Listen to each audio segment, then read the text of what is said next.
What's going on, people? Welcome back to another video. My name is hughwizzy and you're watching Paper Talk. We are back again bright and early on a Thursday morning to go through the latest breaking news for LNS and see exactly what's making the headlines in the back pages of the most fraudulent publications available to man. We buy them so that you don't have to. Love to your mothers. I hope you're all doing well and looking after each other in these turbulent times. We're all we've got, people. Make sure you subscribe to the channel if you're new and drop the video a damn like if you breathe oxygen. We will, of course, as per usual, be back with a late night fraudulencia if we can get to 3,000 likes on this video. Much love to the newest members of the Fraud Gang Members Club. You are massively appreciated. This is the fastest finger on the buzzers yesterday, and this is our commenting fraudster of the day. For now, though, we've got plenty to be getting on with, including 5 fraudulent publications: The Guardian, the Daily Mail, the Daily Mirror, the Daily Star, the Daily Express. It's daily like Thompson. It's daily like Paper Talk. Let's get down to business. This is for the ones who care. Delighted to announce that today's video is sponsored by OneFootball, the perfect app to keep you up to date with all the live scores from the footballing world. In fact, it's got the latest transfer news, stats from all the leagues around the world, and you can get notifications to keep you updated about the club that you follow. It's very useful for stuff like Fantasy Premier League, or if you're just a massive football obsessive like me. The link to download the app is in the description box below, so do give it a go and let me know what you think. For now, though, let's get down to business. And we start on the back page of the Daily Express, whose lead story is about Dean Henderson's battle with David De Gea for the #1 jersey at Manchester United. And they say, "I'm so close to #1 spot." Henderson working his socks off to take De Gea's position. The 23-year-old goalkeeper, who is featuring in England's squad against Iceland on Saturday for the Nations League, has been quoted as saying, "I'll be working my socks off to break into that starting lineup because it's something I've been looking forward to for the whole of my career." Fascinating battle that is going to be going on between Dean Henderson and David De Gea at Manchester United. There's also a mention up here for Gareth Bale, who has apparently put Premier League clubs on alert after last night admitting that he would consider returning to the Premier League during this transfer window. Obviously, the Welsh star is rotting away on the Real Madrid bench and has been for quite some time. He is, however, earning £600,000 a week, and that is going to make finding a new club difficult. Where do you think he could end up, if anywhere? The back of the Daily Mirror has 4 main stories. Again, we have the Manchester United fight for places getting hotter, and it's not only the Henderson versus De Gea battle that we've got going on, but there is also a mention for United's new signing, Donny van de Beek, who was announced and unveiled officially by the club yesterday, and he says that having sealed his £40 million move to Old Trafford, he looks to emulate Dutch heroes Robin van Persie and Edwin van der Sar, who of course have been so successful with United. And we've got a little mention for Arsenal fans up here as well, with October the 3rd return for Arsenal fans, as Arsenal make plans to welcome fans back to the Emirates next month. They're hoping to house a reduced crowd to see Arsenal play their home game against Sheffield United on October the 3rd, with fans making an initial payment on their season ticket to enter a ballot system and potentially get yourself a ticket. You will have to adhere by social distancing rules, of course, but it does seem like a positive step in terms of getting fans back into stadiums. And the back of the Daily Star has much the same headlines today. De Gea Hunter. That's about Dean Henderson, who says, "I must topple Spanish ace to realise my England dream." It's Iceland against England in 2 days in the Euro Nations League as well, so don't forget that. We will be looking forward to that, maybe doing a watch-along. And Donny van de Beek, again, United's new £40 million star, who this time says, "I'll be the new Van Persie." I'm not sure that's quite what he said. He actually said, "I hope to follow in the footsteps of 2 Dutchmen they still talk about at United, Van der Sar and Van Persie. My goal after joining this beautiful young team is to help take the club back to where it belongs and to win trophies." The Daily Mail are actually the only paper to mention the fact that the Premier League have decided that the Black Lives Matter slogan, which every team has worn on their shirts since Project Restart, will no longer be featuring on Premier League kits for the new season. They have said that it is up to players and individual clubs to decide how they wish to pay their respects or how they wish to embrace diversity. For example, you will still be allowed to take the knee before a game if you so desire, but that Black Lives Matter badges and the slogan itself are set to be removed from players' shirts when the delayed 2021 season begins next week, lads! Next week! And in the back of The Guardian, we have another piece on Dean Henderson, who says he is well up for United battle to depose De Gea.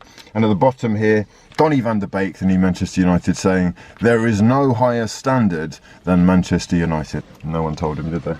That's cool. In The Guardian, we have got the next stage of the Lionel Messi Barcelona saga, with his father Jorge Messi meeting Josep Bartomeu in Barcelona yesterday, along with other heads of the club. Lionel Messi has served his notice of intention to leave the club, and having failed to turn up for the pre-season training and the coronavirus tests that the club had to do, it does look like he is trying to force his way out of the club. However, his father says that he hasn't spoken to Pep Guardiola, that there is no agreement with Manchester City, and that it is going to be very difficult for them to sort this situation out with Barcelona. However, the player has got legal advice which has said that if he was to walk away, he could join another club. It would though be up to that club whether they wanted to pay the sanctions and potential fines that may happen after the case goes to the Court of Arbitration for Sport, which it may well be forced to do. The player wants to walk away. Barcelona are saying that they're not even going to entertain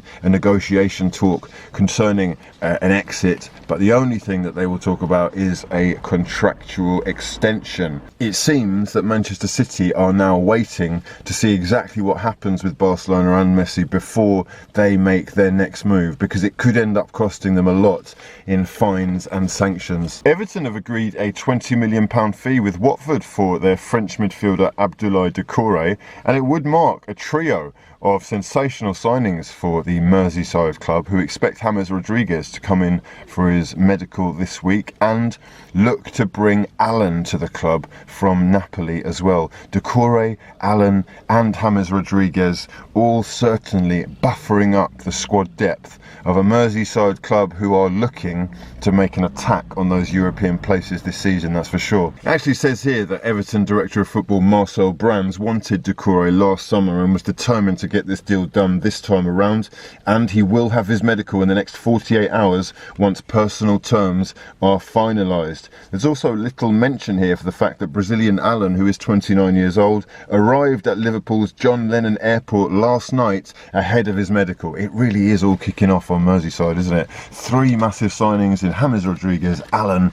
and now Abdoulaye Doucoure. Let me know your thoughts in the comment section below. From one side of Mersey to the other, we look at Liverpool, whose left back Andy Robertson says the arrival of Kostas Tsimikas is only going to ensure that he stays at the top of his game. You've got to admire how hungry this lad really is. His energy is infectious, and it is just quite incredible that he has been able to keep it going for so long. However, the success doesn't seem to have dried up, and the hunger is definitely still there, and he is ready to take on the battle with his new Greek compatriot / competition. There's also a piece here for Barcelona, who are getting ready to make a move for Gini Wijnaldum. The midfielder, who played more minutes for Jurgen Klopp last season than any other, has been linked to a reunion with Ronald Koeman, the Dutch manager, and there is a little Dutch contingent going on there that they're clearly trying to build on. Barcelona are keen on bringing him in, and it does look like that could well play a part in Liverpool's decision as to what they do concerning Thiago Alcantara, who is of course ready to leave Bayern Munich and has made his intentions clear for next season. He has issued a come and get me plea. It's just whether anyone is going to pay the 30 million euros that Bayern Munich are looking for. It will be interesting to see what Liverpool feel is enough for this season, given the fact that they were so far ahead of everybody last season, and there have been talks of them not signing anybody. That much seems ridiculous, especially if they are going to lose a couple of players for example, Wijnaldum. And they have been linked in this article by Brian Reed in the Mirror to Thiago Alcantara, Ismail Assar from Watford, and also Adama Traore. If you're a Liverpool fan, let me know your thoughts in the comment section below. What do you think the club need? Who would you like to see them bring in? Make sure you are subscribed if you're new, and drop the video a damn like if you breathe oxygen. But for now though, let's get down to the rumour mill. Aston Villa face competition from Newcastle United for Bournemouth striker Callum Wilson, and Newcastle United are close to signing former Bournemouth winger and Scotland international Ryan Fraser on a free transfer. MLS side DC United have made an approach for Juventus forward Gonzalo Higuain and also declared some interest in Gylfi Sigurdsson. Manchester City's teenage defender Eric Garcia has said that he will leave the club when his contract expires at the end of the season, and West Ham and England midfielder Declan Rice has been urged to stay by the most unlikely of sources, WWE wrestler Triple H saying on BT Sport that he hoped Declan Rice would stay. Right then, that's about it for this time. I'm going to love you and leave you. I hope you are all doing well and enjoying the daily content as it happens. If you are new to the channel, make sure you subscribe and drop the video a damn like if you breathe oxygen. Turn those bell notifications on as well, unless you want to miss uploads, you massive fraud. But for now, I've been hughwizzy and this has been a lot of fun. Peace.